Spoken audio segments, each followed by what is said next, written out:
आज की कहानी है दुआ के बारे में, आशीर्वाद के बारे में। तो क्या लगता है आपको, किसी की दुआ कमाना आसान है या मुश्किल?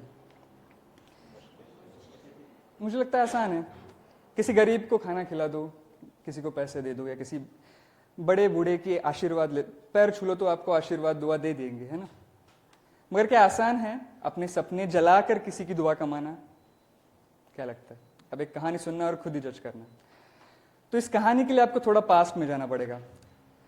ये कहानी है पुणे से 120 किलोमीटर दूर सातारा शहर में, जहाँ पे 1927 में बलवंतराव शेरगे करके एक इंसान ने अपना खुद का एक वाड़ा बनाया।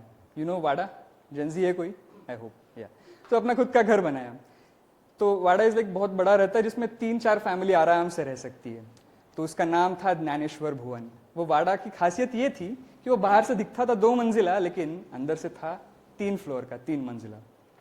1927 में बनाया था, कुछ खासियत रही होगी। तीसरा फ्लोर बस अंदर से विजिबल था, बाहर से 2 ही मंजिलें दिखती थी।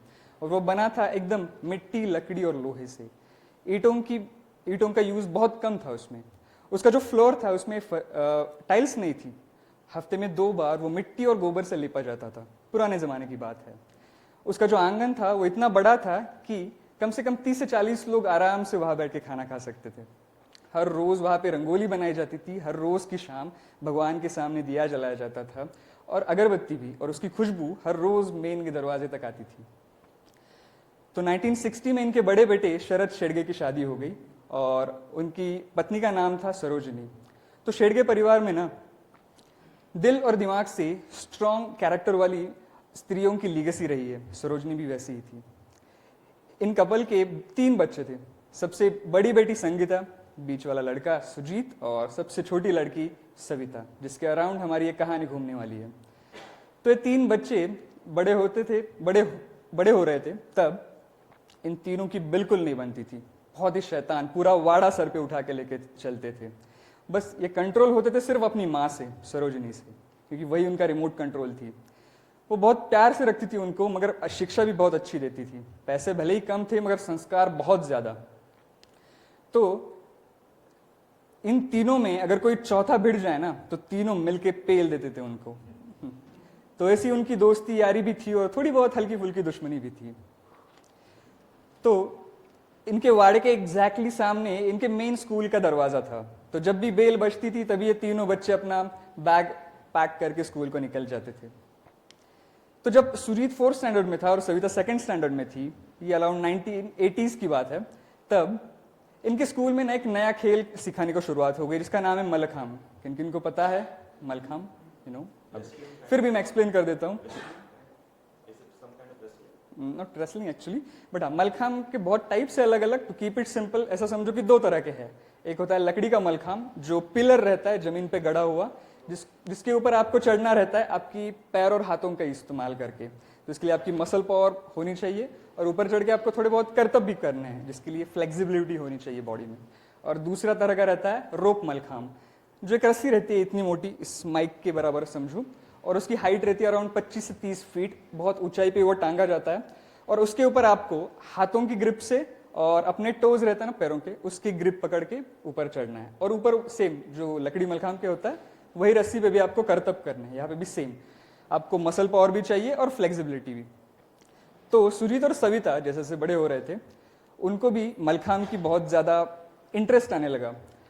1980s में उस जमाने के बहुत बड़े मलखाम प्लेयर पद्मश्री उदय देशपांडे जी, उनकी बदौलत आज पूरी दुनिया भर में मलखाम का डंका बज रहा है। बस महाराष्ट्र की ये ट्रेडिशनल स्पोर्ट्स पूरे दुनिया भर में फैल चुका है। तो तब उन्होंने शुरुआत की थी मलखाम सिखाने के लिए। तो सुजीत और सविता हर रोज स्कूल के बाद 2 घंटा रोज प्रैक्टिस करते थे।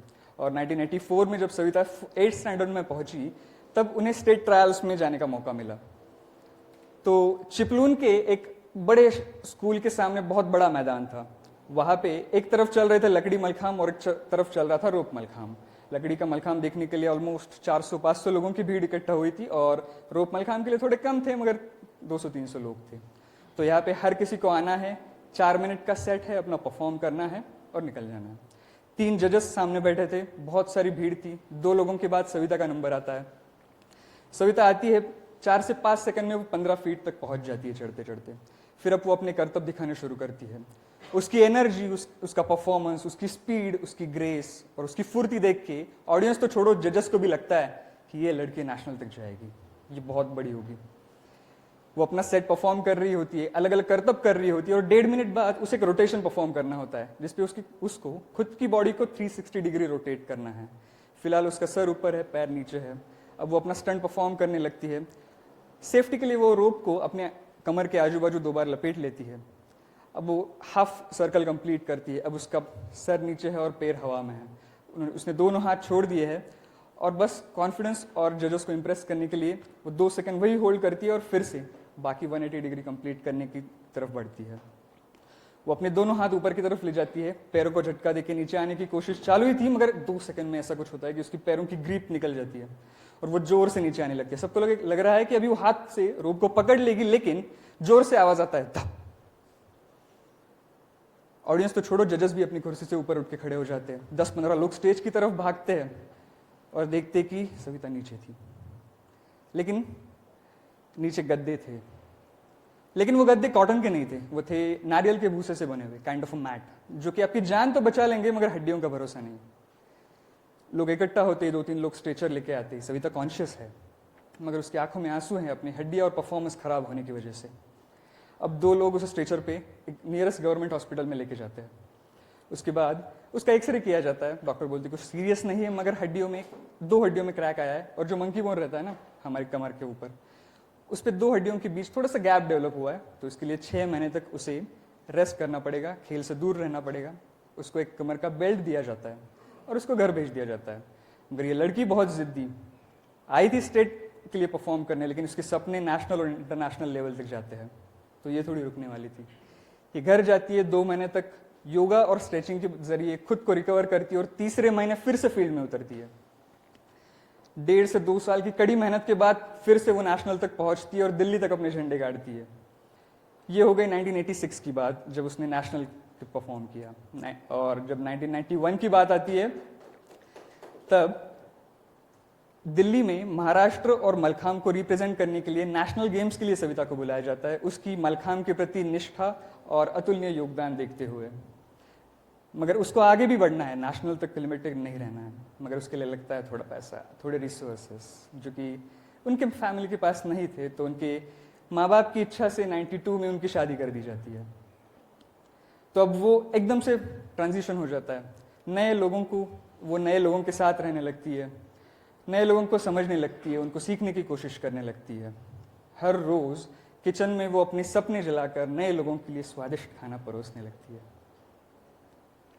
तो क्या लगता है, अब बताओ, मेरा पहला सवाल फिर से, क्या वर्थ इट है अपने सपने जलाकर किसी की दुआ कमाना?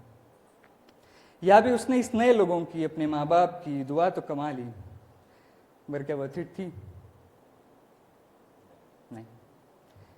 मलखाम से तो इनका रिश्ता थोड़ा थोड़ा टूटता चला गया, मगर बीच बीच में मलखाम इनको याद करने लगा। कैसे? 2009 में सातारा डिस्ट्रिक्ट के मलखाम फेडरेशन ने सविता को फीमेल कैटेगरी में पायनियर ऑफ मलखाम प्लेयर का अवार्ड दिया। फिर पुणे की एक ऑथर है मनीषा बाटे करके, 2022 में उन्होंने एक बुक लिखी है, एक होता बाळंबट, मराठी में है, वक्त मिले तो पढ़ना जरूर। उसमें एक पन्ना सविता के नाम के लिए भी रिजर्व्ड है, क्योंकि सातारा जिले में first mallakhamb player in female category, she was the first one, इसके लिए। तो हाँ, वापस आते हैं। 92 में वो अपने सपने भुलाते जा रही थी, उसे समझ में नहीं आ रहा था आगे क्या होगा क्या नहीं होगा। पर 94 में उन्हें एक बच्चा होता है और अब वो अपने सारे सपने इस बच्चे में पिरोने लगती है। जो सपने उसने देखे थे, अब वो सोचती है कि ये बच्चा पूरा करेगा, और उस बच्चे का नाम रख दिया जाता है रितेश।